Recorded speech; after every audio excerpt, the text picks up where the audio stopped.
我老公嘅白月光從海外返咗嚟，俾我聽到佢哋兩個喺辦公室入面嘅醜事。當佢講出我又老又醜、乾巴巴，好似條臭鹹魚嘅時候，我個心徹底碎晒，終於睇清佢嘅真面目。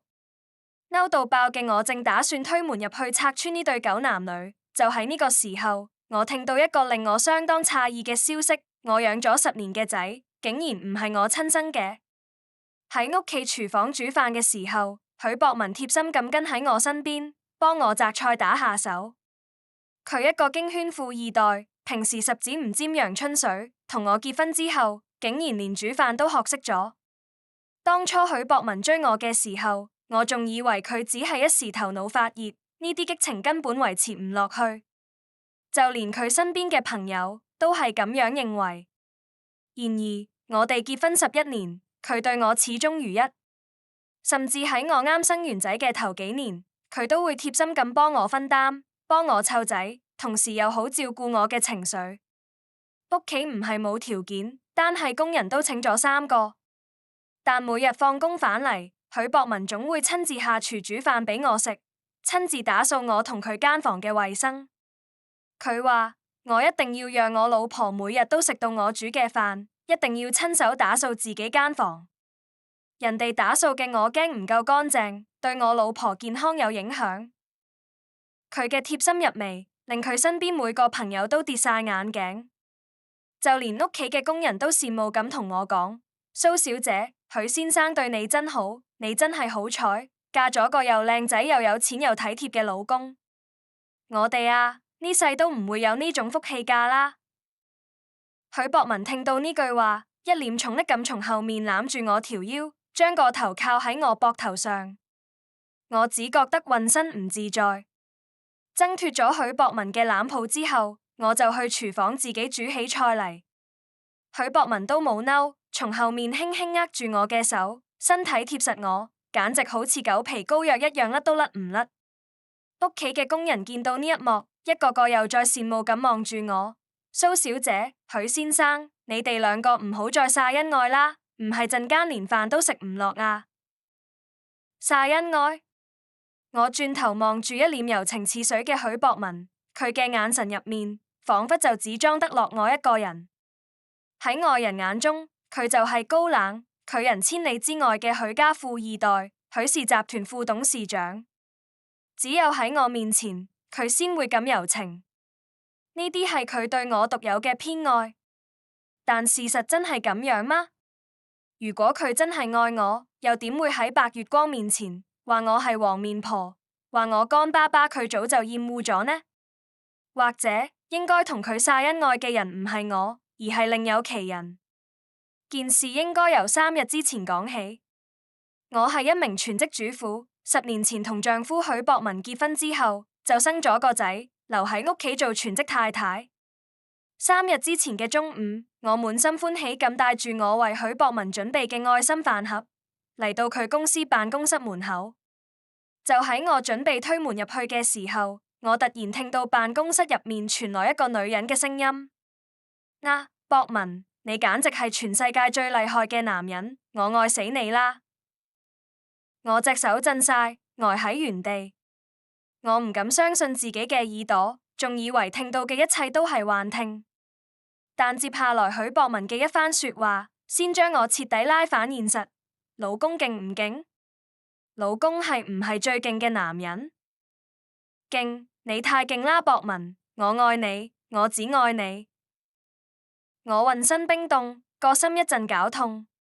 耳聽為虛，我唔敢相信自己聽到嘅呢一切。我行到窗前，透過百葉窗嘅縫隙睇咗入去。辦公室入面，許博文坐喺老闆椅上，而一個女人正坐喺佢大髀上面，嬌眉動人。我認得呢個女人，我曾經從老爺嘅舊相簿入面見過佢。老爺話佢叫杜玲玲，從細同許博文係鄰居，係佢嘅青梅竹馬，更加係佢嘅白月光。我曾經聽老爺講，自從當年佢下海經商，生意做起身之後，就同杜家少咗來往，杜玲玲都冇再同許博文聯絡。我個人比較大意，從來冇問過許博文嘅過去。但而家我親眼見到杜玲玲就坐喺許博文身上，許博文好似冇見過女人咁，眼神入面充滿慾望，急不及待。佢仰頭吻住咗佢，兩個人喺老闆椅上只過咗1分鐘，杜玲玲就靠咗喺許博文嘅胸口。博文，你太厲害啦，我快唔得啦。許博文錫杜玲玲條頸，佢把聲無比溫柔，就好似平時對我咁樣。玲玲，都係你最好，唔似屋企個黃面婆，就好似一具屍體，臭鹹魚，冇半點反應。乾巴巴個鬼樣，令我覺得自己唔係同愛人交換靈魂，而係對住一個冇感情嘅膠娃娃。我對佢早就冇愛啦，不過為咗我哋兩個嘅細路，仲係要逢場作戲。我哋嘅細路，我怔咗一下，強忍着想推門而入嘅衝動。杜玲玲幸福咁依偎喺許博文嘅胸口，許博文緊緊抱住佢，溫柔咁話：玲玲，我喺美國買咗套海景別墅俾你，等你返去之後就可以直接入住。入面仲有我買俾你嘅一架法拉利，同埋一架林寶堅尼，有我做你最堅強嘅後盾，你可以盡情揮霍。杜玲玲幸福咁抱住許博文，佢一臉滿足，但我分明從佢眉宇之間睇得出，佢講嘅都係虛偽嘅說話。博文，我唔想返外國啦。呢幾年我一直喺海外，使住你嘅錢，卻見唔到你嘅人，我無時無刻都唔掛住你。我想返國陪住你，都想陪住我哋嘅細路。細路都9歲啦，一直俾個黃面婆貼心湊住。我驚佢以後同我都唔親，唔認我呢個親生阿媽，只認個黃面婆。我呆喺原地，心臟一陣抽痛。我萬萬冇諗到，自己養咗9年嘅仔，竟然唔係親生嘅。佢嘅親生阿媽係許博文嘅白月光，杜玲玲。我回憶起以往嘅種種，即刻發現好多端倪。由啱生出嚟開始，我就發覺唔對路。我個仔許全軍同我一直都唔親，朋友們成日話佢同我唔似，無論性格定樣貌，但我總係以細路似佢老豆為理由搪塞過去，直到而家我先知真相。我俾佢哋兩個整整呃咗10年，我10年嘅貼心呵護，10年嘅無微不至，無數次俾細路嘅喊聲從睡夢中嘈醒，無數次俾細路嘅任性喊。呢10年嘅付出，竟然係幫人哋湊細路。從前嘅我一無所知，直到而家先明白一切。我真係夠傻，傻得好天真。但我明明記得當年喺醫院生咗個細路。如果話而家屋企養嘅呢個細路唔係我嘅，咁我嘅親生細路又去咗邊？我唔敢想象。許博文嗤笑住，語氣入面好似充滿對我嘅不屑。玲玲，你就放心啦，我哋嘅細路同個黃面婆根本就唔親。黃面婆任勞任怨幫我哋養咗9年細路，好似個工人一樣。但我背地裏成日喺細路面前講黃面婆嘅壞話，而家個細路好憎黃面婆㗎。等時機成熟之後，我就帶你返去見細路。我個心絞痛，唔敢再繼續聽落去，拎住個飯盒離開咗公司，並囑咐所有見過我嚟過嘅員工，叫佢哋唔好話俾許總知我嚟過。返屋企之後，我忍咗3日。呢3日許博文依然好似以前咁，無微不至咁對我，對細路。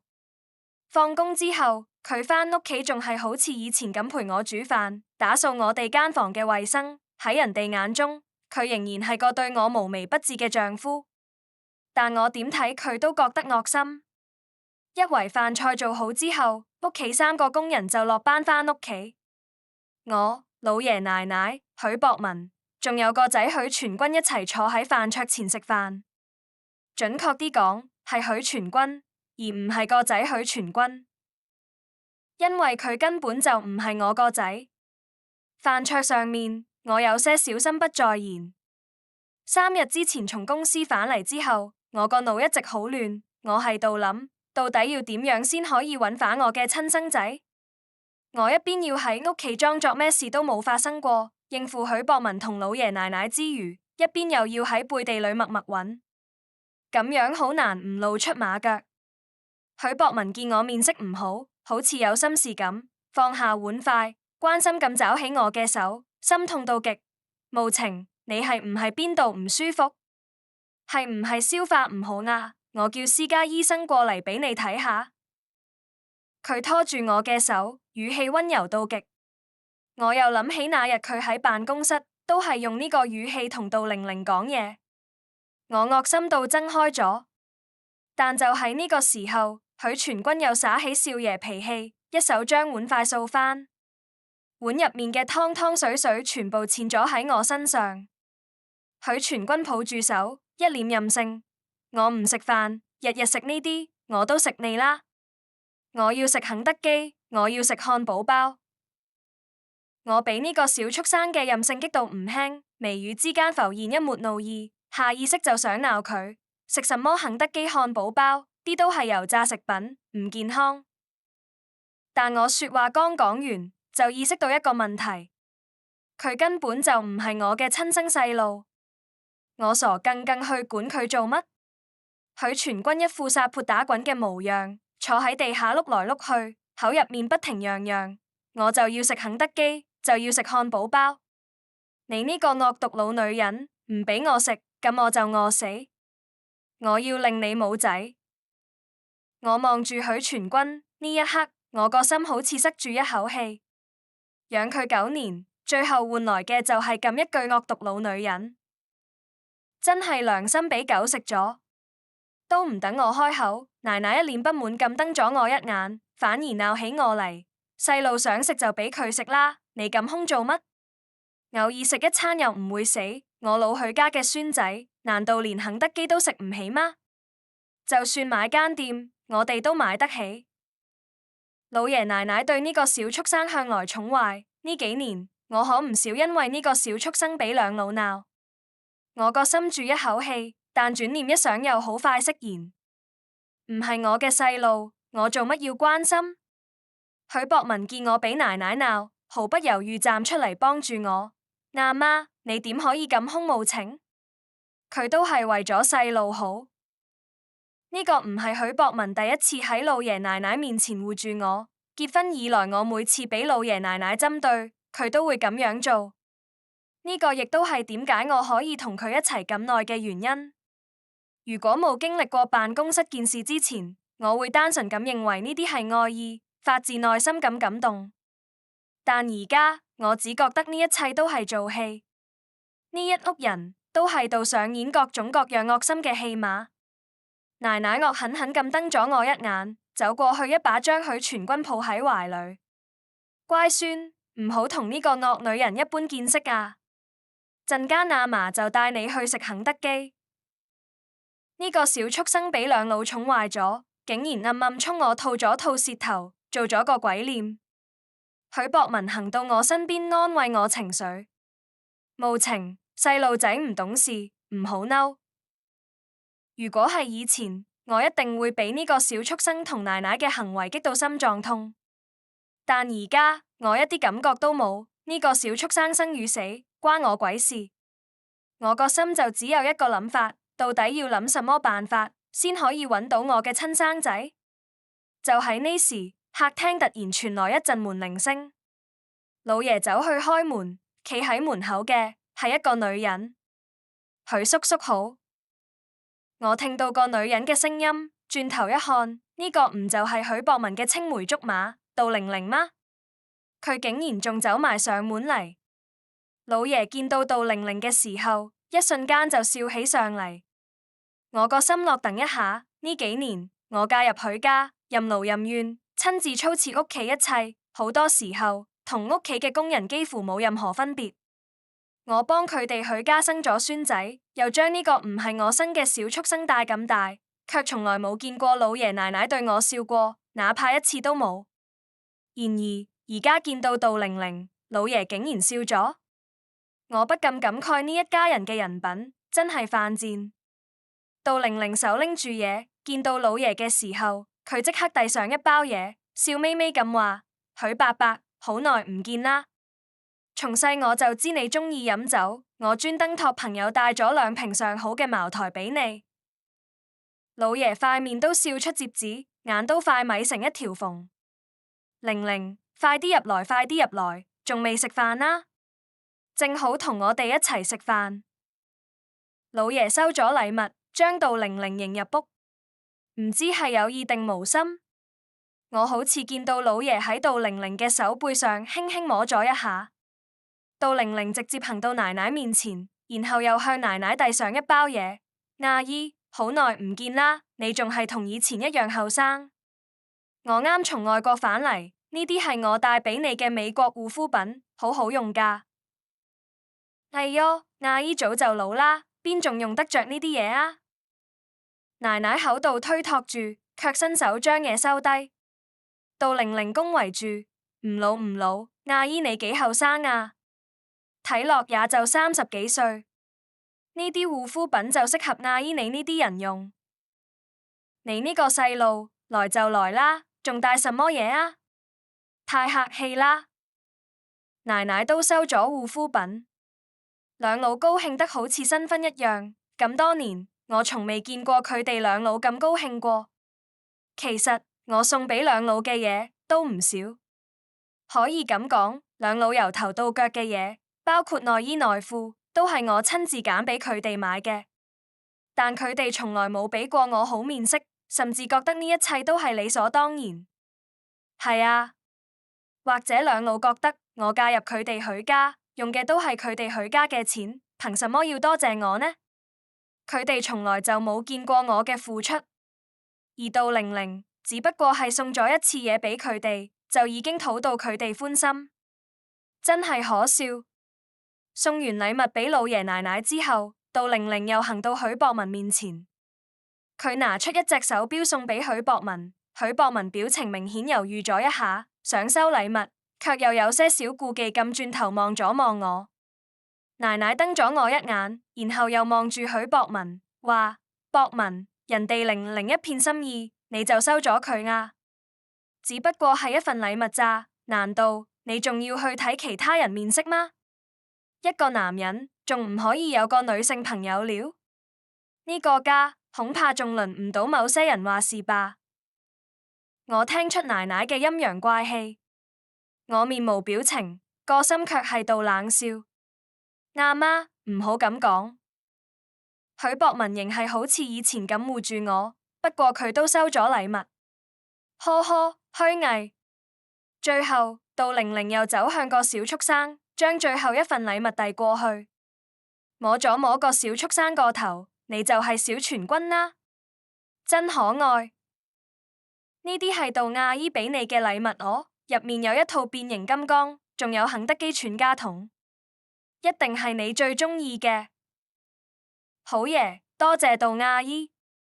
杜阿姨真好，比個又老又醜嘅老巫婆都要好。小畜生拎住禮物開心壞咗，為咗討杜玲玲開心，竟然毫無顧忌咁貶低起我嚟。平日我唔准佢食垃圾食品，更加唔准佢買太多玩具。但而家杜玲玲捉住咗小畜生嘅心理，一下子滿足咗小畜生2個願望。小畜生一隻手拿住玩具，一隻手食住肯德基，趾高氣揚咁望住我，正同我炫耀緊呢。佢個表情好似係度等待緊什麼，係等我阻止佢，教訓佢，然後佢趁機喊，等老爺奶奶好好鬧我一頓嗎？佢太天真啦。我心中冷笑，既然我已經知道佢唔係我親生仔，咁佢食唔食垃圾食品關我屁事？屋企總共5口人，其中4口人都收咗杜玲玲嘅禮物，唯獨我就係個例外。杜玲玲一臉無辜咁望住我，我知佢就係故意嘅，故意冇買禮物俾我。杜玲玲望住我，可憐巴巴咁話：對唔住，蘇阿姨，呢次來得太匆忙，我唔記得買你嘅禮物了。下次我一定補返俾你。阿姨。我望住杜玲玲，冷冷一笑。論年紀，我甚至仲細過佢同許博文幾歲，佢竟然開口叫我阿姨。我知佢係故意嘅。其實呢啲就係一種挑釁，喺呢一家子人面前對我嘅挑釁，想激到我發怒，然後令我喺呢一家子人面前丟臉，僅此而已。我望住許博文，呢個曾經無數次護住我嘅男人，喺呢一刻竟然一言不發。呢一瞬，我知道咗答案，而我個心亦都徹底死咗。當然，杜玲玲好明顯係低估咗我嘅忍耐性。我望住杜玲玲，輕輕一笑，冇事，屋企而家唔缺錢，買什麼都方便。對了，仲未問杜小姐做什麼工作？我仲係外國留學，啱返嚟。杜玲玲有些小該傲咁話，海歸身份似乎係佢唯一可以攞出嚟炫耀嘅本錢。原來如此，高材生啊！咁杜小姐嘅家境一定好殷實吧？我又笑眯眯咁望住杜玲玲詢問，杜玲玲似乎冇意識到什麼唔對，又或者係想證明自己嘅唔容易同可憐，直接脫口而出：我阿爸阿媽都係普通工人，我屋企條件幾一般下，所以我先努力讀書，出國留學改變命運。哦，原來如此啊！屋企冇錢，杜小姐仲有能力買咁多外國禮物。睇嚟杜小姐一定係揾到個好有錢嘅男人吧？我說話剛講完，杜玲玲嘅眼皮猛咁抖咗兩下，面色有些少唔好睇。一個留學嘅海歸用男人嘅錢，似乎並唔係什麼光彩事。呢一瞬，就連許博文嘅表情都明顯滯咗滯。我毫不在乎，笑吟吟咁等住杜玲玲答覆。反倒係奶奶率先一步開咗口。惡狠狠咁瞪住我，你費那麼多話做什麼？總之人哋玲玲都冇用你嘅錢。再者講，你嫁入我許家嚟，衣食住行，邊一樣唔係用我許家嘅錢？我睇你都好唔到幾多。我淡淡一笑，完全冇將奶奶嘅話擺上心。用佢許家嘅錢？當初我大學畢業，入咗一間世界500強，都做到經理位置。後來係許博文懇求我，老爺奶奶承諾我，叫我辭職幫佢哋許家生仔，做全職太太，我先勉強答應。而家卻又開始嫌我用咗佢哋許家嘅錢，真係可笑。而且呢個時候，個小畜生仲一邊躺喺梳化上玩住變形金剛，食住肯德基，一邊仲同我講，屋企嘅錢都係爸爸同爺爺賺嘅，你用嘅都係佢哋嘅錢。憑什麼唔准我買肯德基？我冇說話。許博文企喺杜玲玲隔籬，都只係尷尬咁笑咗兩下，並冇幫我。我心中冷笑，真唔知自己到底係點樣瞎咗眼，竟然會中意呢種狗男人，仲湊大咗呢個小畜生。老爺一臉嚴肅嘅表情，似乎佢哋先係快樂幸福嘅一家人，唯獨係我破壞咗氣氛。佢望住我冷冰冰咁對我講：你仲企喺度傻擰住做什麼？仲唔趕快去廚房拿一副碗筷出嚟？冇啲眼力見嘅嘢。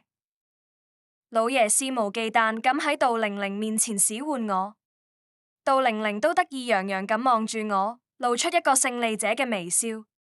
我並冇說話，默默咁去廚房拿出一副碗筷。杜玲玲宛如屋企嘅女主人。坐埋台食飯，老爺奶奶不停咁夾菜俾佢，就連許博文都好似就快抑制唔住自己內心嘅感情咁，一直勸杜玲玲多食啲。呢一刻，我成為咗屋企嘅邊緣人物。食完飯之後，杜玲玲就以有事為藉口離開咗。老爺去公司忙碌，奶奶約咗幾個好朋友，帶住個小畜生一齊去打麻雀。臨走之前，兩老一臉意味深長咁望住我。頒布咗一道命令，屋企嘅工人今日要請假半日，落班早，陣間你記得將碗洗咗佢。講完，佢哋兩個就出咗門。許博文似乎驚我多疑，拖住我嘅手，溫柔咁同我解釋：無情，你唔好在意。玲玲同我只係朋友，我哋兩個一齊大，後來佢就出國咗，我哋好多年冇聯絡。呢次佢突然留學返嚟。來得好突然，我都冇任何思想準備。但你一定要相信，我同佢冇發生過任何事，我只愛你。我聽住許博文呢啲虛偽嘅說話，真係好刺耳，好想鬧人。如果冇親自去公司聽到，見到佢哋兩個奸夫淫婦嘅事，我仲真係差啲信咗。只可惜許博文再也呃唔到我啦。簡單安慰咗我之後，許博文都離開咗屋企，趕返公司去處理啲急事。我將碗筷執去廚房洗乾淨，好似以前咁做好我全職太太嘅本職工作，喺屋企任勞任怨。我冇表現出任何一絲異常，因為我心裏好清楚，而家仲未係時候。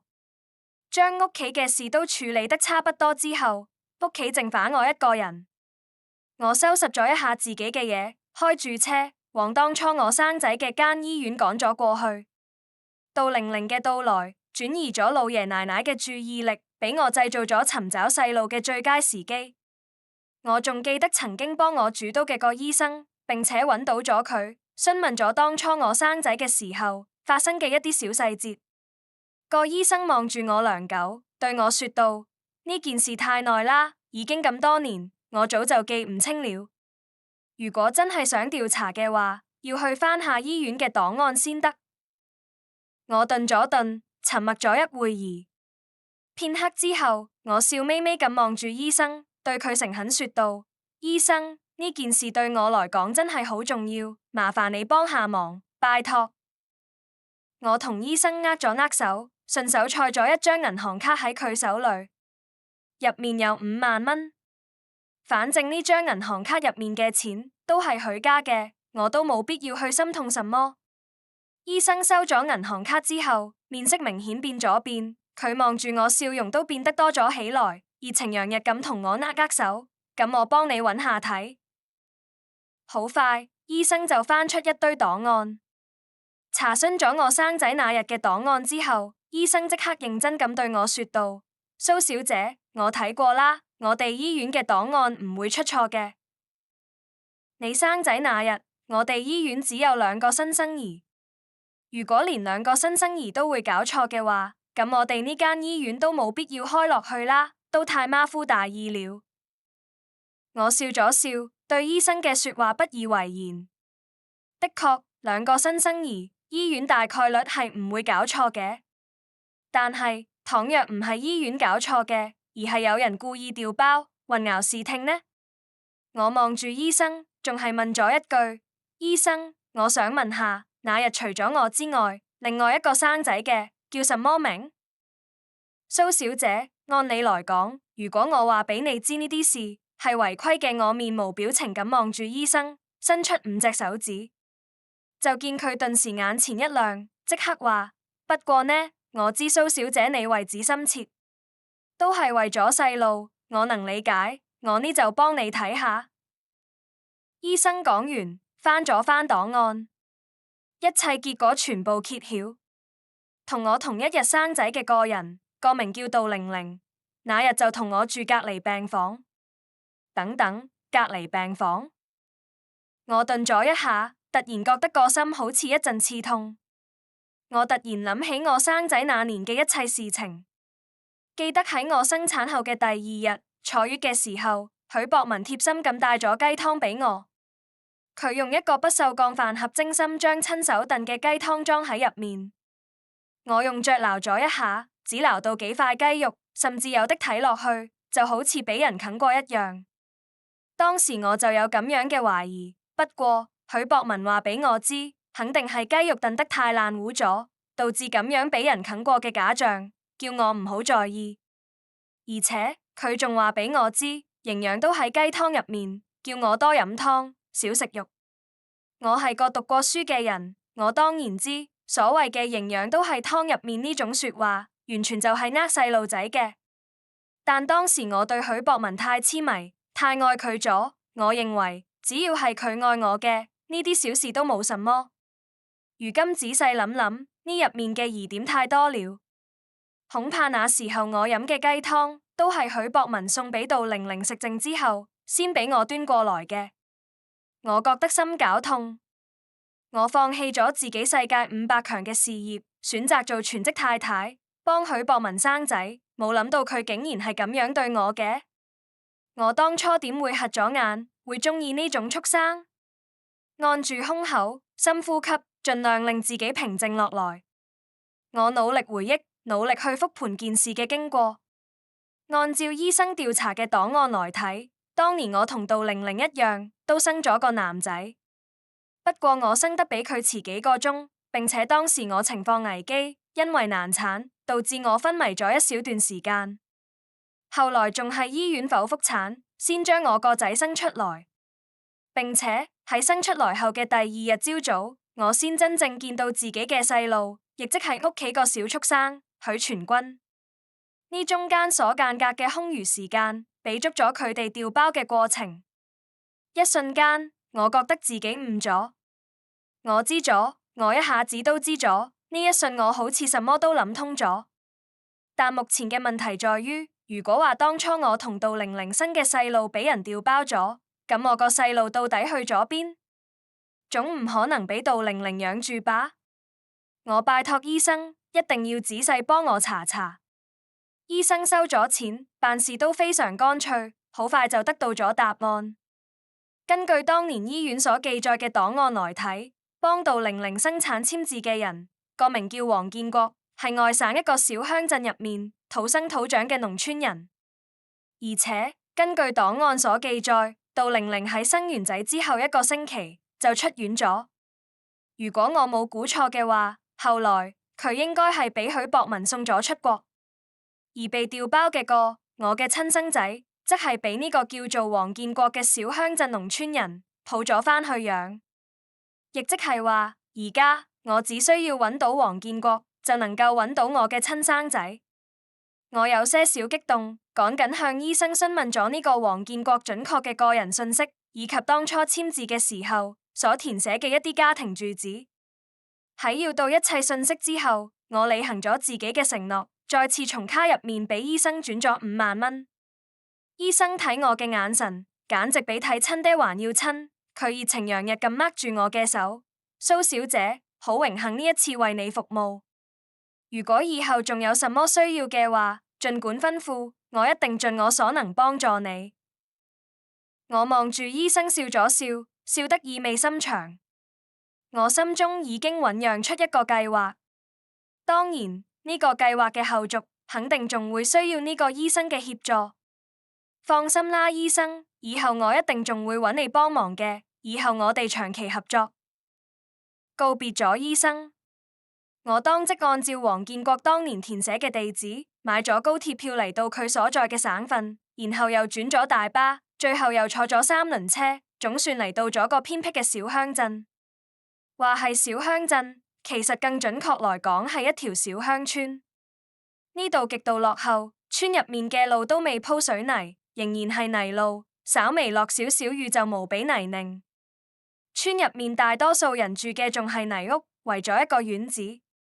院子入面零散咁養住啲雞鴨、豬之類嘅，遍地都係家禽嘅糞便，味道更加係令人頂唔順。痛，我好心痛。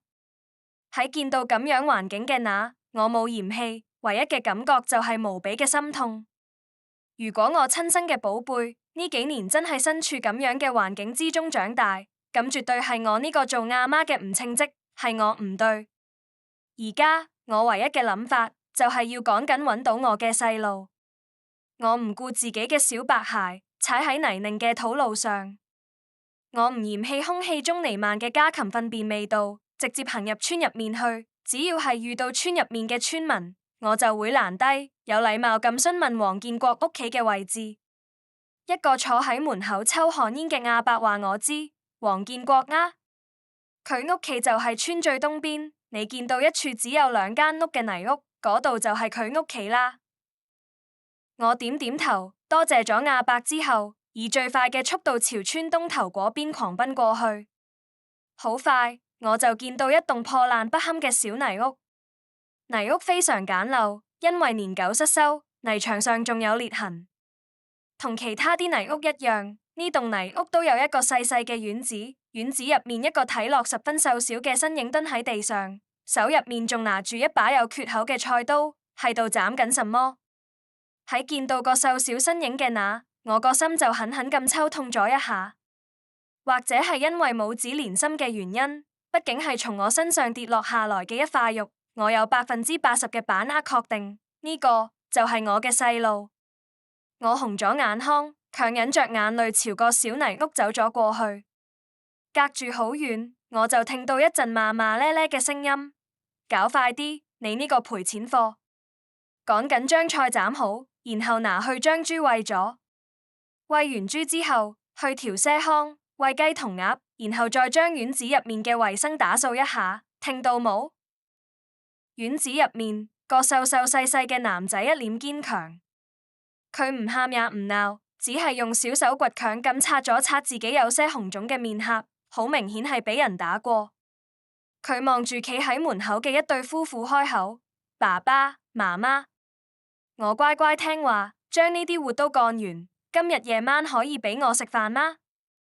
對夫婦望住瘦小嘅男仔撇咗撇嘴：俾唔俾你食飯，咁要睇我家寶貝嘅心情。兩公婆講完，仲低頭睇咗睇企喺旁邊嘅一個年紀差不多嘅男仔。個男仔手裏拿住一支棒棒糖，一邊舐一邊惡毒咁話：我唔准你食我屋企嘅飯，不過你可以食我哋嘅剩飯剩菜，但必須等餵狗食剩咗之後先准你食。好，咁我等屋企隻狗食剩咗之後，我再食。瘦小嘅男仔點頭答應，仿佛俾佢食啲狗剩低嘅食物已經好滿足。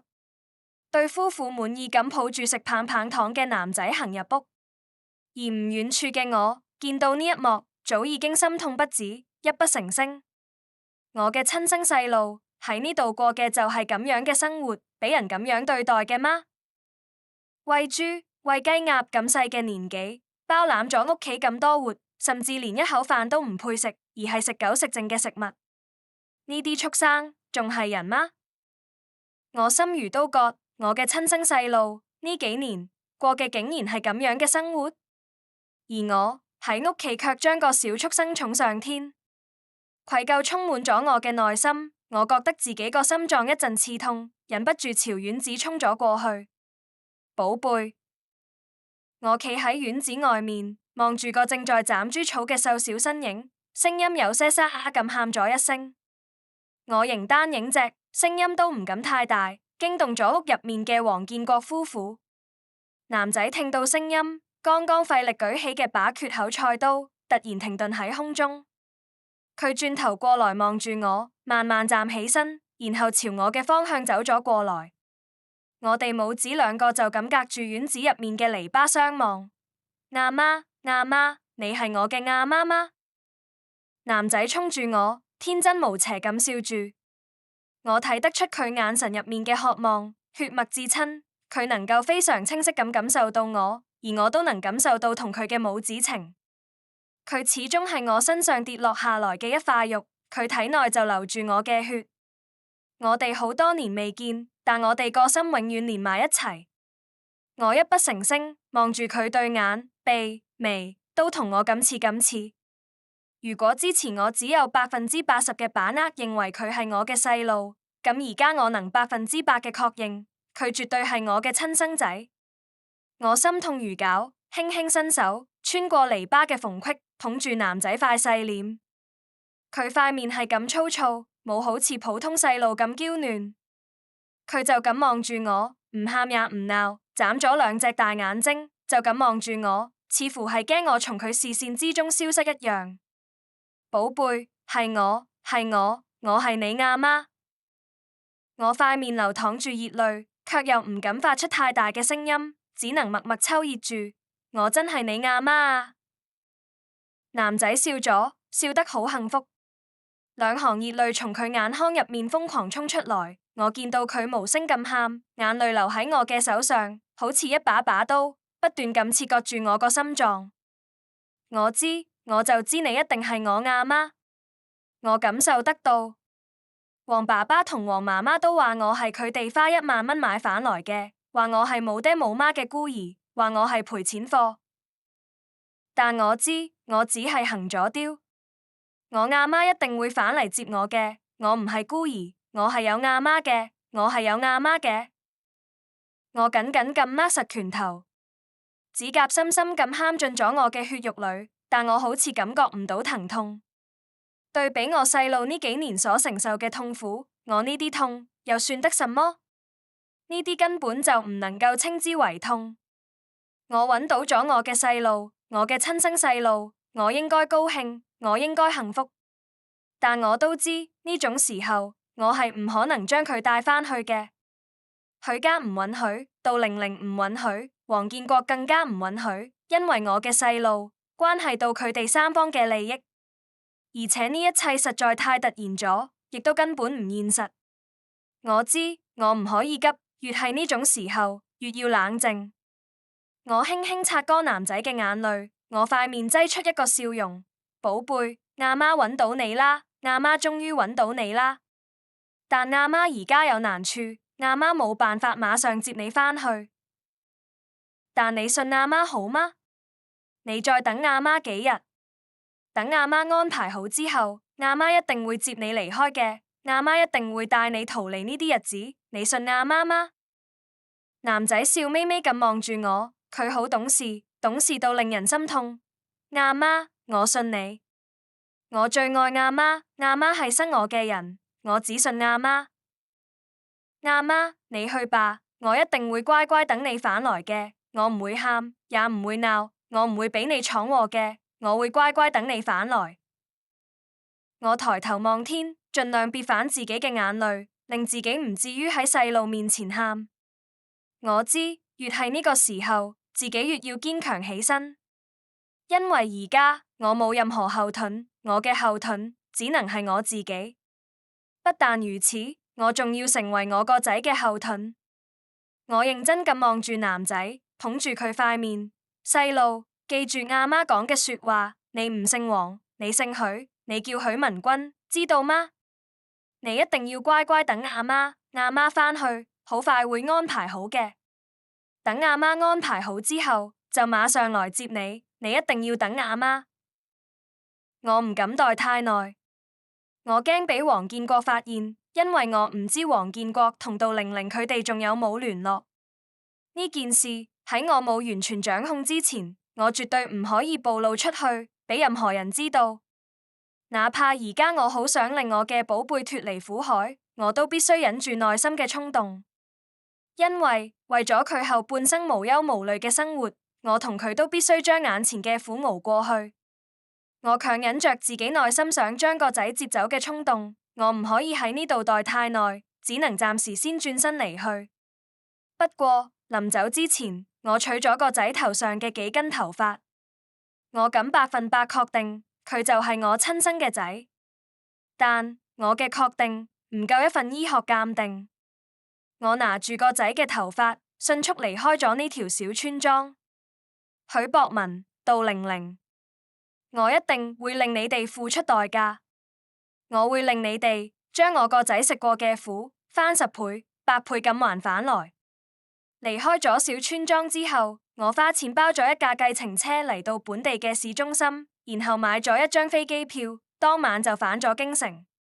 落飛機第一時間，我就將個仔嘅頭髮送去俾個醫生，叫佢幫我做親子鑑定。然後我好似個冇事人一樣返屋企。我返嚟嘅時候已經11點幾了，奶奶帶住細路打麻雀已經返屋企咗。呢個小畜生一隻手拿住辣條，一隻手拿住漢堡包喺我面前炫耀。我曾經為咗佢好，阻止佢唔俾佢食嘅垃圾食品。而家杜玲玲同奶奶都支持佢食，而呢啲亦都成功俘虜咗佢個心。佢喺我面前炫耀，自以為會將我氣個半死。然而我內心卻毫無波瀾，甚至見到佢享受住許家嘅呢啲榮華富貴嘅時候，我恨不得狠狠咁刮佢2巴，以解心頭之恨。因為呢一切本來係屬於我個仔嘅，不過我仍然裝作什麼都冇發生過嘅樣子。到大概11點半嘅時候，許博文同老爺都從公司加班返嚟咗。許家嘅公司係老爺當年白手起家，一手創辦嘅，而家市值已經超過100億。老爺目前係公司入面最大嘅股東，佔股51%。許博文則係第2股東，佔股25%。其餘股份則俾其他10幾位股東瓜分。並且喺個小畜生5歲嘅時候，老爺同許博文就已經立咗遺囑，以後佢哋嘅股份全部都會順位繼承俾佢哋嘅親孫仔許全軍。我心裏好清楚，如果想令我個仔過上優渥嘅生活，咁就必須解決到玲玲同佢嘅細路，咁樣我個仔先有可能返到許家，成為許家嘅繼承人。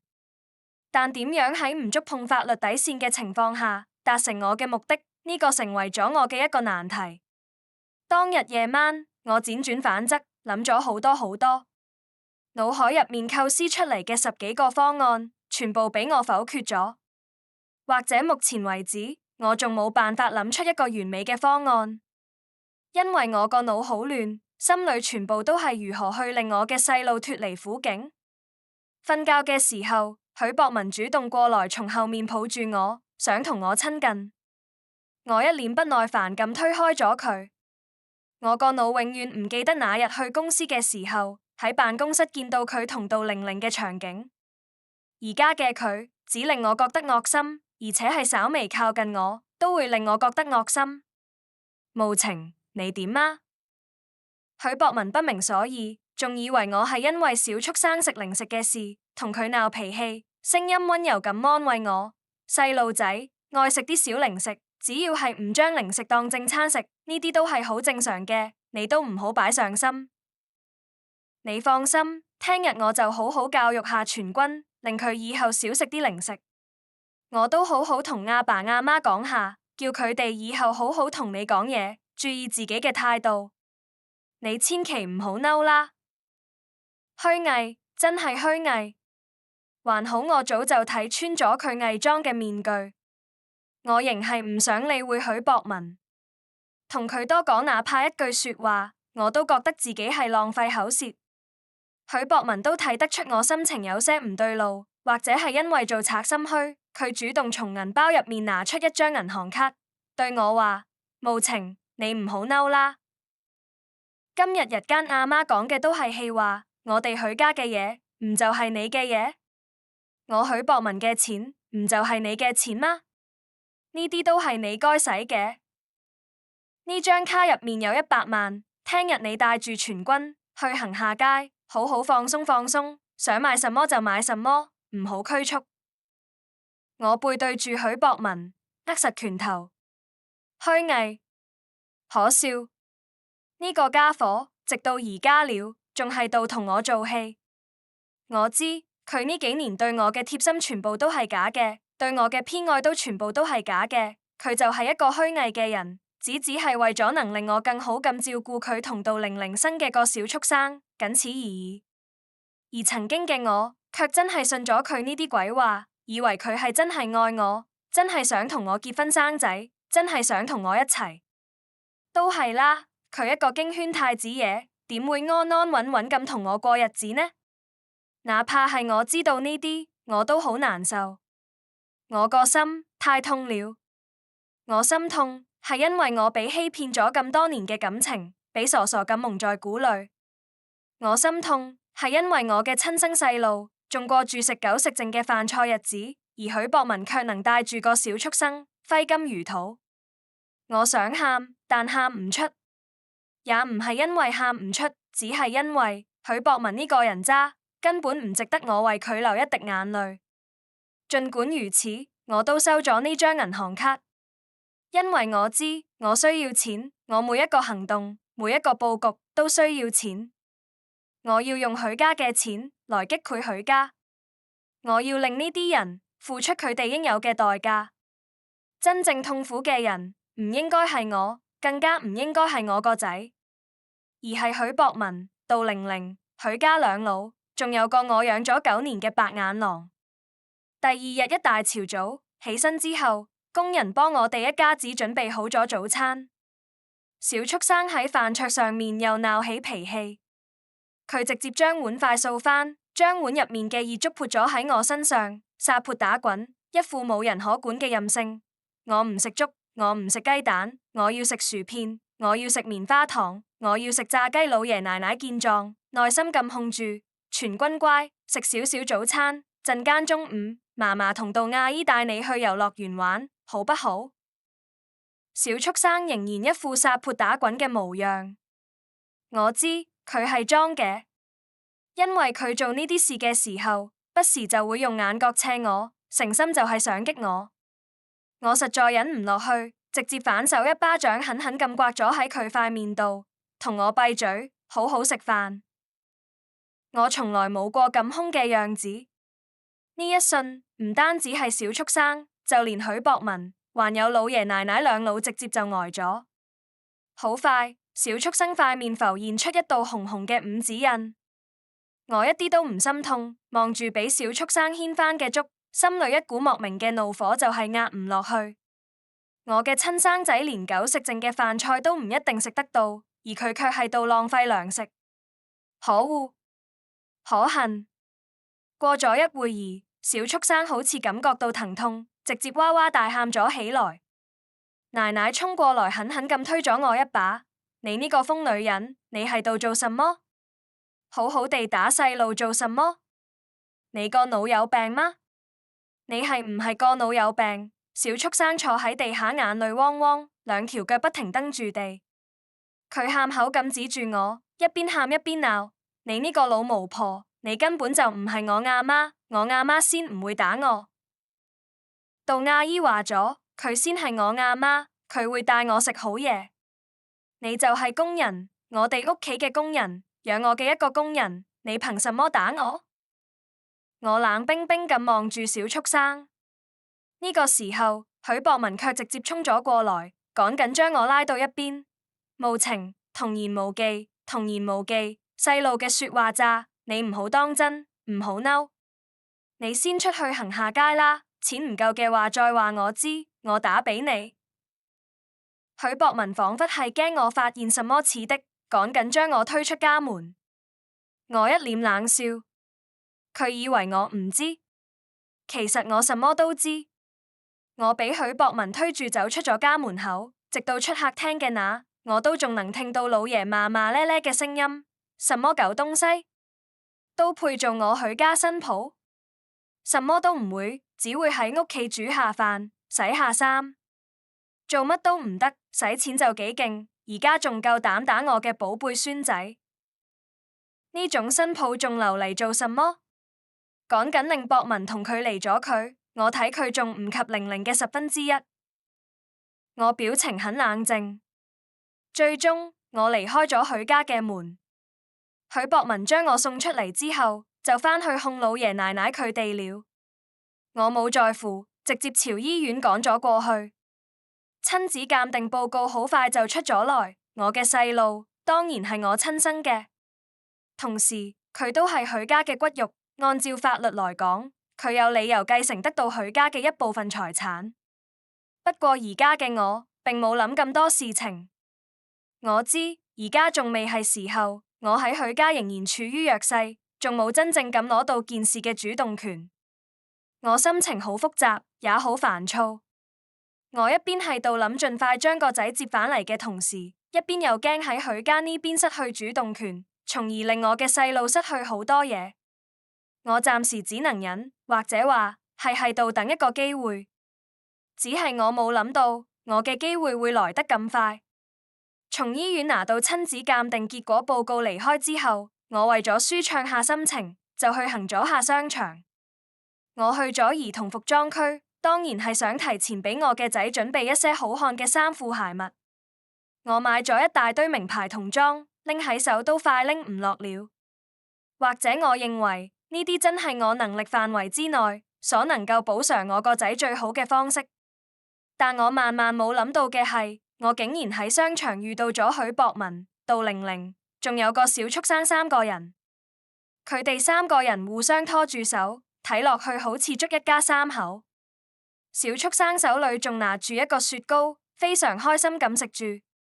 我以前驚佢生蛀牙，從來唔准佢食呢啲太甜嘅甜食。而如今，杜玲玲對佢卻係百無禁忌。而許博文同杜玲玲2個人有講有笑，睇落去好似捉一對新婚夫妻。我見到佢哋一家3口如此幸福嘅樣子，直接呆咗喺原地。同時，佢哋一家三口都見到咗我。許博文喺見到我嘅那一那，直接鬆開咗杜玲玲嘅手，顯得有些不知所措。呢一刻，佢之前所營造出來嘅一切好老公、好丈夫形象，全部崩碎。小畜生高傲咁昂起自己個頭，似乎唔樂意理我。至於杜玲玲，佢倒係好有勇氣同我面對面，望住我笑眯眯嘅樣子。原來係蘇阿姨啊！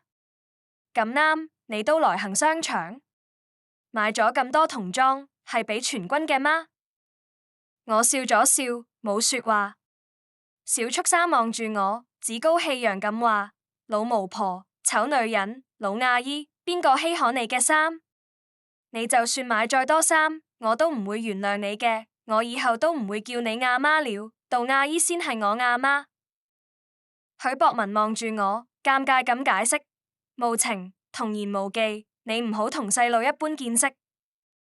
杜玲玲一臉該傲，佢昂首挺胸，擋咗喺許博文同小畜生面前，非常自信咁望住我。什麼童言無忌？都呢個時候了，我哋就算講出來都冇妨礙。蘇無情，話你知，其實全軍係我同博文生嘅細路，根本就唔係你生嘅。你生嘅個野種，而家早就不知所蹤了。我同博文青梅竹馬，兩小無猜，我哋兩個從細就相愛，係天生一對。而你先係個真正嘅第三者，你明白嗎？許家嘅少夫人應該係我，也只能係我。博文愛嘅人只有我。呢幾年，我哋一直都係暗地裏好，就連我出國留學嘅錢，都係佢俾我嘅。佢話過俾我知，你就好似一條臭魚，瞓喺床度乾巴巴，無趣至極。佢愛嘅人永遠都係我，並且只有我。我希望你能夠自覺退出呢段感情，因為我遲早都會同博文結婚，再幫佢生多個細路。話你知，而家我已經再次懷孕咗，係博文嘅種。你如果主動退出，仲能留個體面，唔係嘅話，你會失去一切，狼狽不堪。杜玲玲望住我，佢一字一句好似都係度對我宣示主權。佢認為自己好霸氣，想逼我退出，但我能感覺到佢好虛心。呵呵，我笑咗笑，內心基本上冇任何波瀾。其實呢件事的確好好笑嘅。所謂嘅海龜，就呢點水平，呢點實力，佢就連刺激人都冇能夠刺激在點上。只不過我仲係裝作紅咗眼眶，望向咗許博文。佢講嘅係唔係真嘅？許博文狠狠咁攢實拳頭，佢望住我一臉歉意。對唔住，無情，對唔住。我哋離婚吧，我會俾你5000萬作為補償，都係你呢幾年嘅青春損失費。呵呵，我輕笑一聲，乾脆咁回覆咗一個字：好。許博文一呆，佢冇諗到我能夠回覆得咁乾脆，抬頭望住我。我冇猶豫，轉身就走。許博文仲以為我係受到咗巨大嘅刺激，唔係唔會咁爽快答應。但佢唔知呢啲恰恰係我最想要嘅結局，只不過我冇辦法篤穿最後嘅窗戶紙提出來。如今杜玲玲已經忍唔住咗，對於我來講，反倒係一個好消息。許博文本來想追上來，結果卻俾杜玲玲一把曳住咗。第二日一大朝早，我就同許博文去民政局辦咗離婚證書。由始至終，我冇同佢講過一句說話，而佢都信守承諾，將5000萬嘅補償款俾咗我。而且就喺我同佢辦理離婚證書嘅同一日，杜玲玲同佢辦理咗結婚證書。許家兩老都知道呢件事，佢哋兩老一直都睇我唔順眼，而且許博文同杜玲玲又係青梅竹馬，兩老完全冇任何意見，反倒係十分支持。至於小畜生就更加係咁樣了。杜玲玲成為咗小畜生嘅阿媽，終於唔會再限制佢食呢樣食嗰樣。小畜生簡直將零食當正餐食，將之前我阻止佢食嘅那些東西，全部都食咗一片。不久之後，許博文同杜玲玲就舉辦咗婚禮。杜玲玲已經懷咗第二胎，佢係奉子成婚。本來許博文唔太想大張旗鼓舉辦婚禮，但杜玲玲個肚入面懷咗佢哋許家嘅種，冇辦法，所以呢個婚禮只能舉行。舉行婚禮嘅當日，杜玲玲俾我發咗一張請柬，只不過我並冇去。喺離婚之後，我拿住5000萬嘅青春損失費，喺京城三環買咗一套屋，並且喺許博文同杜玲玲結婚嘅那一日，我直接坐上咗飛機，去往小鄉村接返我嘅仔。當我見到我個仔嘅時候，佢正在遭受黃建國夫妻嘅毆打。只要係佢待喺呢度，哪怕係1秒鐘，都係經歷人間地獄。同我住手，隔住20幾米嘅距離，我便直接用盡全力嘶吼一聲。黃建國聽到聲音之後，停止咗手中嘅動作。我一路狂奔，朝個仔嘅方向飛奔過去，一把將個仔抱喺懷裏。阿媽喺見到我嘅那一那，個仔心中嘅思念馬上無限咁衝出嚟，佢閉上眼睛，蜷縮喺我懷裏，下意識咁笑咗出來。阿媽，我就知你會來接我嘅，你一定會來接我嘅。我都記住嘅，我唔姓黃，我姓許，我叫許全軍。我緊緊咁將個仔抱喺懷裏。呢世間已經冇任何嘢能令我喊了，我已經變得無比堅強。但係唯一能令我喊嘅人只有一個，就係我個仔許全軍。我緊緊將個仔抱喺懷裏，喊到泣不成聲。寶貝，阿媽來遲咗，對唔住，對唔住。我抬頭望住黃建國，我知呢個時候自己必須要堅強起身。我擦乾眼淚，眼神愈發堅定。呢個係我個仔，我要帶佢走，永遠都唔會返嚟。你哋有什麼條件，講啦。黃建國呆咗一下，恐怕佢哋夫妻都萬萬冇料到我竟然會出現。黃建國嘅老婆呆咗好半天，先開口：呢個賠錢貨由啱生出嚟就喺我呢度了。當初我哋仲以為自己唔能夠生育，花咗1萬蚊，想將佢抱返來養。冇諗到啱抱返來1個月之後就懷咗孕。我自己家嘅寶貝奶都唔夠食，仲要餵呢個小畜生，而且從細到大佢浪費咗我多少好嘢。黃建國嘅老婆喋喋不休，講個唔完。我懶得聽落去，直接問佢：你就話你想要多少錢啦？3萬，至少都要3萬。黃建國嘅老婆豎起3隻手指，行，成交。我好爽快咁答應。黃建國夫妻好明顯冇諗到我答應得咁痛快，兩個人即刻就反口咗。黃建國話：唔得，頭先係女人講嘅，唔算數。我先係一家之主，我講嘅說話先算數。最起碼呢個數5萬。好，我答應你哋。我冇任何猶豫。唔得，5萬唔得，太少了。至少10萬，最起碼要10萬先可以。兩個人又連忙改口。我知呢兩個人絕對係兩個無底洞，想要滿足佢哋嘅慾望係絕對唔可能嘅。如果我答應咗10萬，佢哋恐怕又想要20萬了。你哋到底要多少？講個準確數字。我認真咁望住呢對夫妻。黃建國同老婆對視一眼，突然黃建國一笑，我感覺到佢不懷好意，心裏唔知又係度諗住什麼壞主意。唔得，我唔想要錢了。我睇你長得幾唔錯，幾靚女，唔係咁樣，你留喺呢度陪我1個星期，然後將曾經我買佢嘅1萬蚊俾我，咁樣你就可以將佢帶走了。黃建國一臉猥瑣咁望住我，伸手朝我找過來。我一臉冷笑，佢嘅劣根性係一世都改變唔到嘅。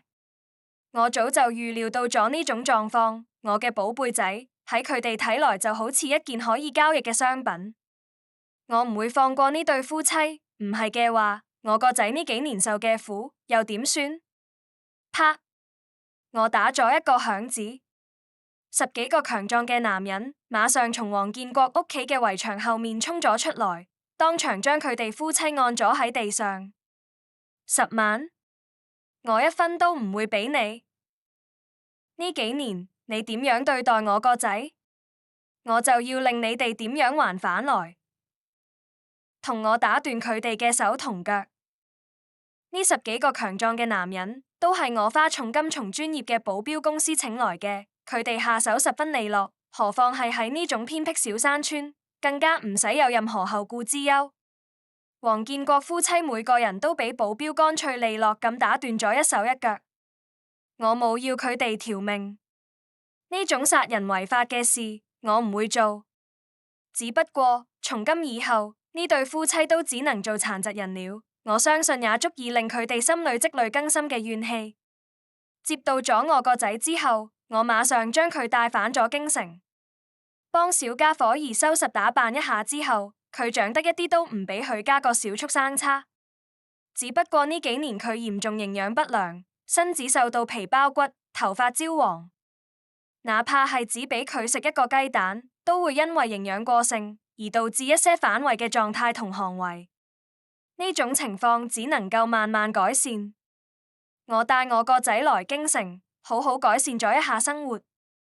飲食方面需要慢慢適應，但穿住行方面我絕對唔會虧待佢。我一定會將呢幾年所虧欠嘅全部都彌補返俾佢。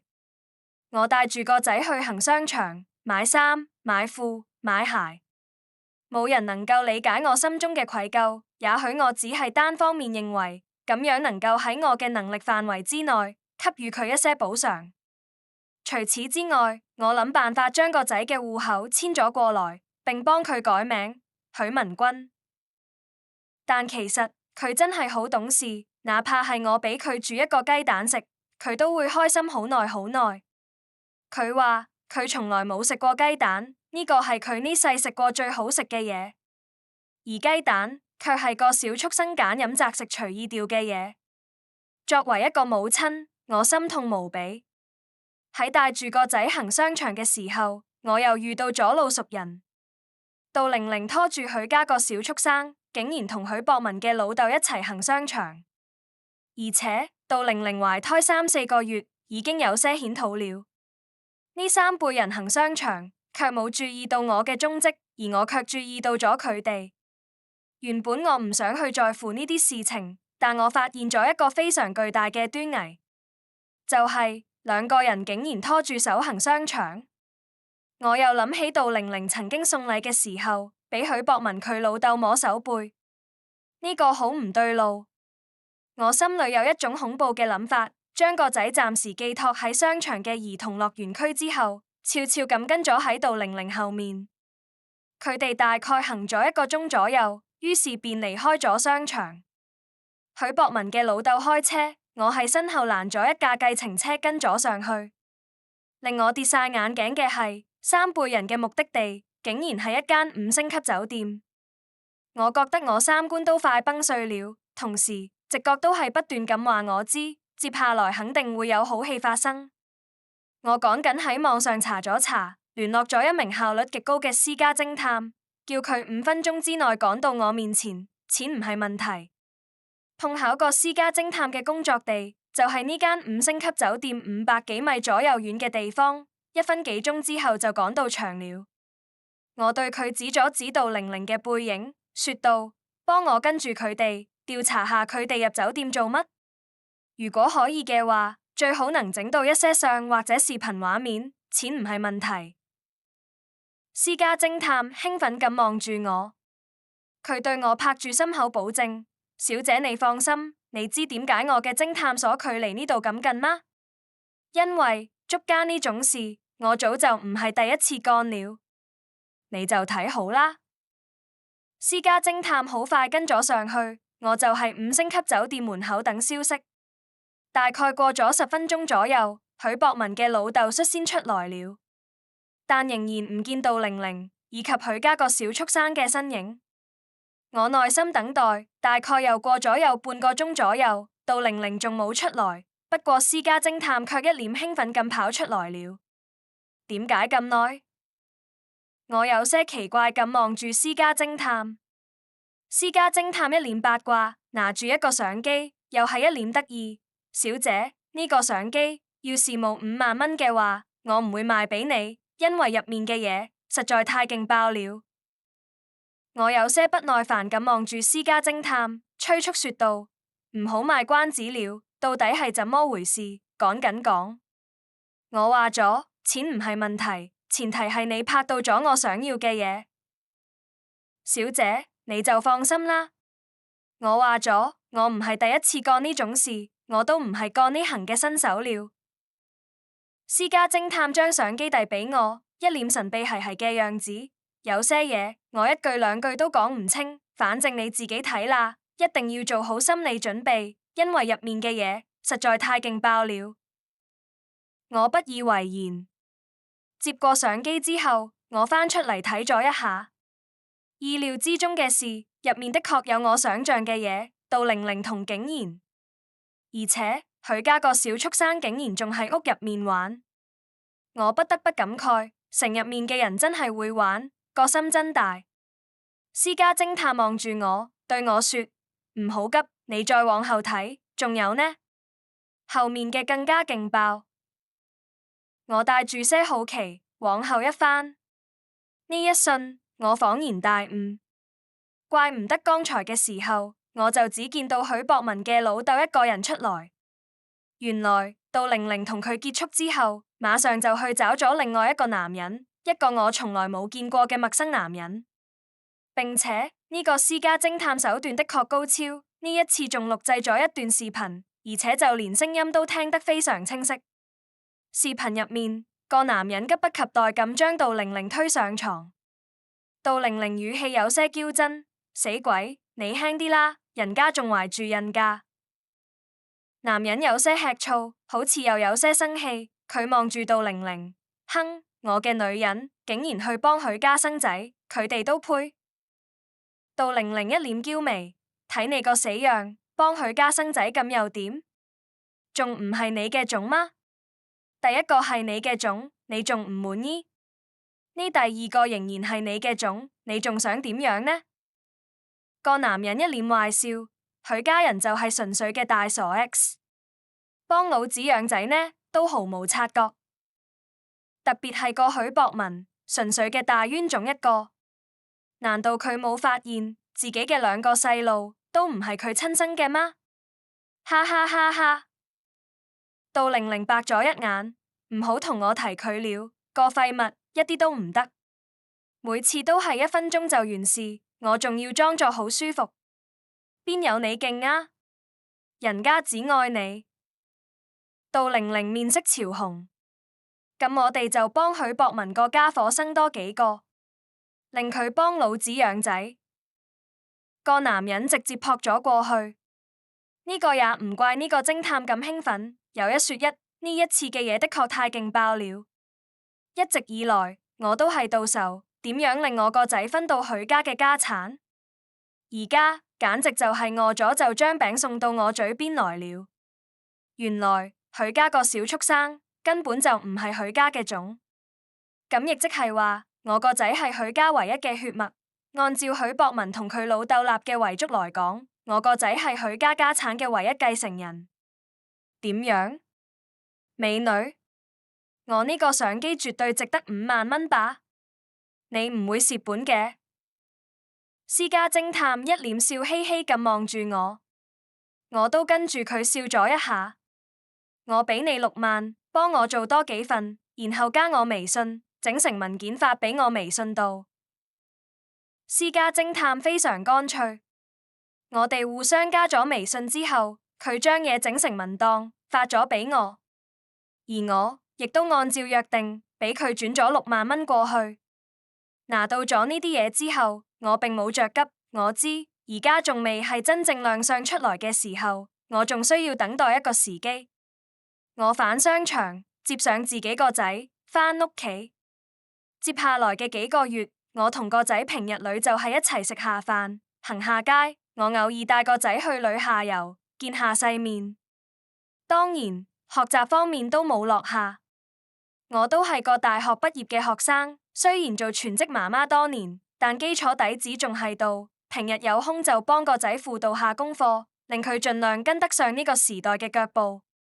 就咁樣，大概過咗3、4個月左右，杜玲玲嘅產期就快到了，並且我喺新聞上面見到許家產業連續拿到咗3筆融資，公司價值幾乎係翻咗3、4倍，而且而家嘅許家公司產業正處於穩定上升嘅發展期，順風又順水。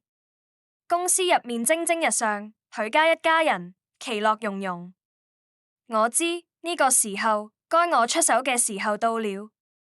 我花錢請咗幾個快遞小哥，然後將之前嘅那些視頻、相拷貝成幾個 USB 俾許博文。許博文嘅老豆、許博文嘅阿媽都送咗一份。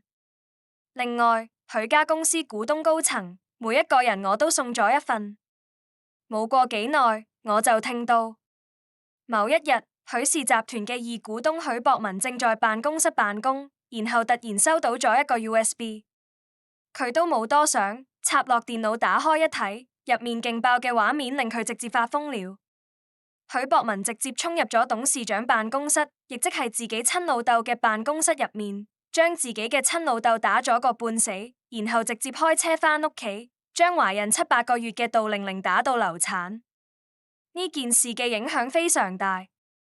本來許氏集團而家處於上升期，就唔知有多少雙眼盯住佢哋，而許博文又出咗將老婆打流產嘅呢件事，自然會俾輿論抓住。網上鋪天蓋地咁鬧佢渣男，官方都出面調查，最終毫無疑問，許博文帶住一大頂綠油油嘅帽入獄。畢竟佢可是將一名孕婦打到流產，害咗一條人命。而杜玲玲情況則更慘，因為個肚入面嘅胎兒早就已經成形咗，流產之後導致咗佢大出血，差啲冇搶救過來。醫院最終只能決定將佢子宮切除，從今以後再也冇懷孕嘅可能。當然，佢毫無疑問咁俾許家逐出門，佢自己嘅阿爸阿媽都認為佢好丟人，唔認佢呢個女。佢以前嘅老情人發現件事鬧得咁大，驚擔責任，直接就同佢斷咗聯繫。無依無靠嘅杜玲玲最後承受唔住，直接精神失常，俾人捉咗去精神病院。至於許博文嘅老豆，本來就上咗年紀，呢件事曝光出去，佢一來係冇面活了，二來佢個孫仔竟然唔係佢嘅，也唔係佢個仔嘅。如此巨大且沉痛嘅打擊，令佢忍唔住發咗心臟病，因搶救無效死亡了。整個家庭嘅重擔全部都壓咗喺許博文阿媽一個人嘅身上。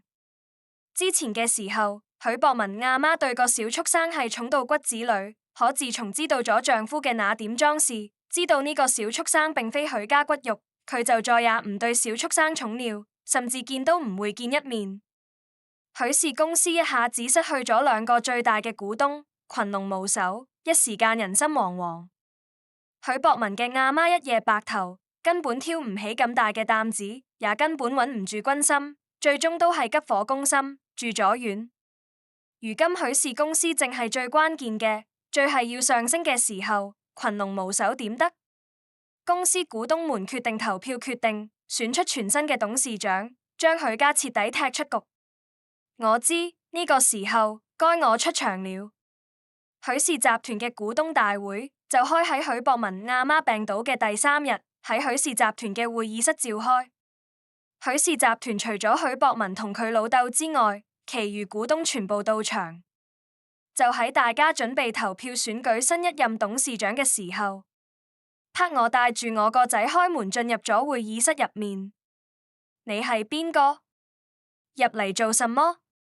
係邊個允許你入嚟嘅？呢個可是我哋許氏集團嘅股東大會，你馬上同我出去！一個股東衝住我怒敲，佢仲以為我係許氏集團嘅一個小員工，返工竟然將自己嘅細路都帶埋來，成何體統？你到底係邊個部門嘅？馬上去人事部辦理離職，簡直有損我哋許氏集團嘅形象。所有股東睇我都唔順眼。的確，我係一個女人，而且仲係一個帶住細路嘅女人。比起佢哋呢啲西裝革履嘅成功人士，我似乎的確不值一提。但佢哋錯了，我大學專業學嘅可是金融，並且雙學位兼修管理。畢業之後，我喺世界500強做經理。我可冇佢哋想象中咁脆弱，咁簡單。不好意思各位，宣布一下，我係許博文嘅前妻。我冷靜咁望住會議室入面所有股東，輕飄飄咁講咗一句。呢些股東明顯呆咗一下，不過好快，佢哋就不屑咁笑咗起來。切，仲以為係邊個呢？原來係前妻。前妻又點啊？前妻又能如何？我望住在場所有股東，面上笑意不減。不好意思，俾你哋睇樣嘢。我打咗一個響指，我僱用嘅助手馬上走入咗會議室當中，然後將手中嘅資料俾每一位股東都發放咗一份。當呢些股東見到我俾佢哋發放嘅資料嘅時候，面色由剛開始嘅囂張，逐漸轉變為震驚，最後轉變成為凝重。我笑咗笑，各位應該都睇清楚了吧？呢份資料係複印件，入面詳細講清楚咗之前許董事長以及許副董事長嘅遺囑。上面講得好清楚，佢哋嘅股份喺佢哋離開之後，將由佢哋嘅孫仔許全軍順位繼承。而許全軍就係我個仔，亦即係我身邊呢一位。我將個仔輕輕拉向台前。小家伙兒好懂事，冇忘記之前我對佢嘅囑咐，昂首挺胸咁望住在場每一位股東。我繼續講，亦即係話，而家我個仔許全軍一個人獨佔許氏集團76%嘅股份，係許氏集團絕對嘅最大嘅股東。但係由於許全軍仲未到達法定年齡，所以佢嘅股份暫時由佢嘅監護人，亦即係我蘇慕情接管。我想你哋應該唔會有人反對吧？我冷冰冰咁掃視咗呢些股東一眼。擁有76%嘅股份，亦即係話我係許氏集團絕對嘅控股人，擁有絕對嘅話語權。若是有邊個膽敢反對，我可以輕鬆一腳將佢踢出局。如今許氏集團正在穩定上升嘅最關鍵時刻，公司價值水漲船高，我想邊個都唔願意喺呢個時候被踩落船。不過仍然有人發出異議，等等，我保留懷疑。許總屋企嘅細路都唔係佢親生嘅，你一個前妻點證明呢個細路係佢親生嘅？我笑了，早就料到呢些人會有呢一出，我一啲都唔意外。你眼盲咗嗎？睇唔清楚最後面仲有複印嘅親子鑑定嗎？呢個係官方嘅醫院嘅親子鑑定，你認為有假嗎？有人暗暗不服，呢個也難說行。咁你去幫我做假一張過來我睇下。會議室沉默了。我知，我已經令呢些人臣服了。準確來講，係佢哋不得不臣服，因為而家嘅我掌握住集團入面最多嘅股份，一句說話就可以決定佢哋嘅命運。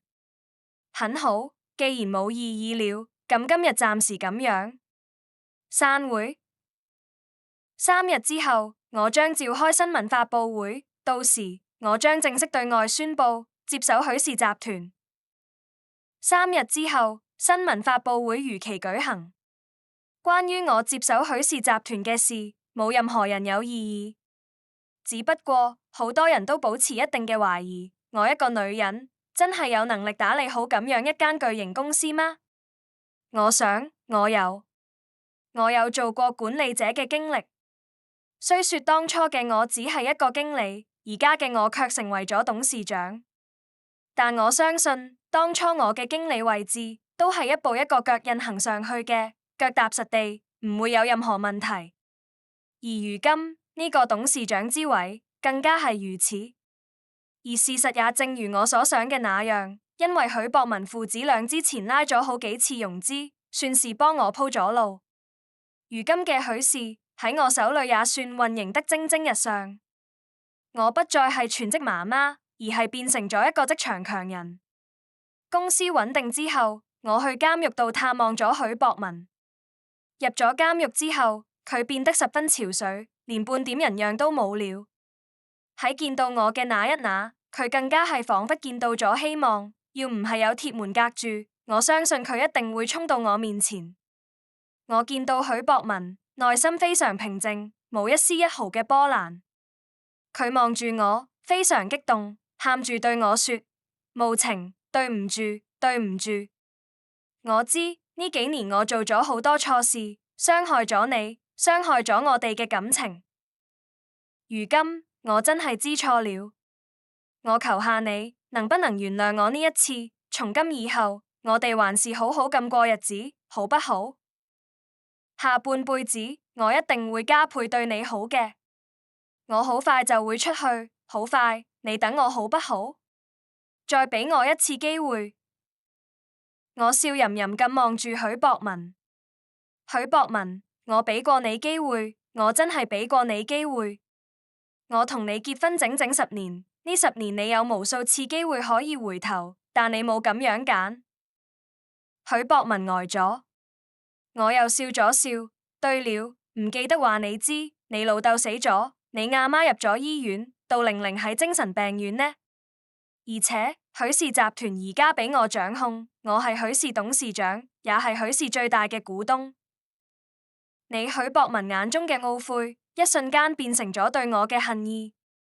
佢牙齒咬實，雙目通紅咁盯住我。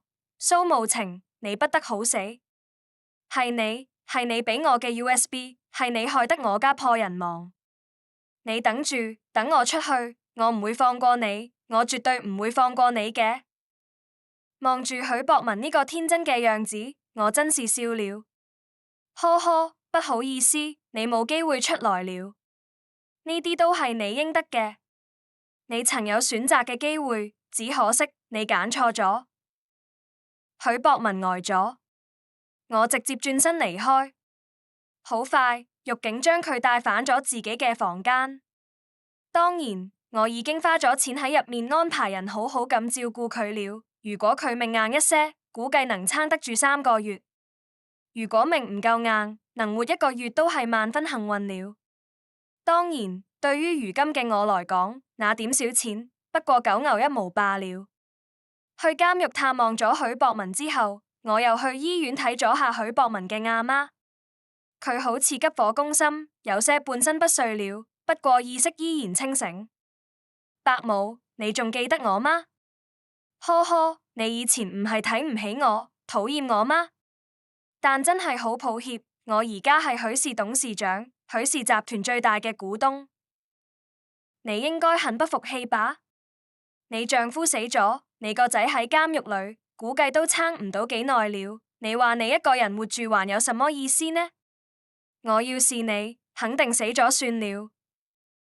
許博文嘅阿媽似乎俾我嘅說話強烈刺激到了。佢身子不斷咁抽搐，瞳孔瞪大，支支吾吾根本就講唔出說話。好快，我就見到佢口吐白沫。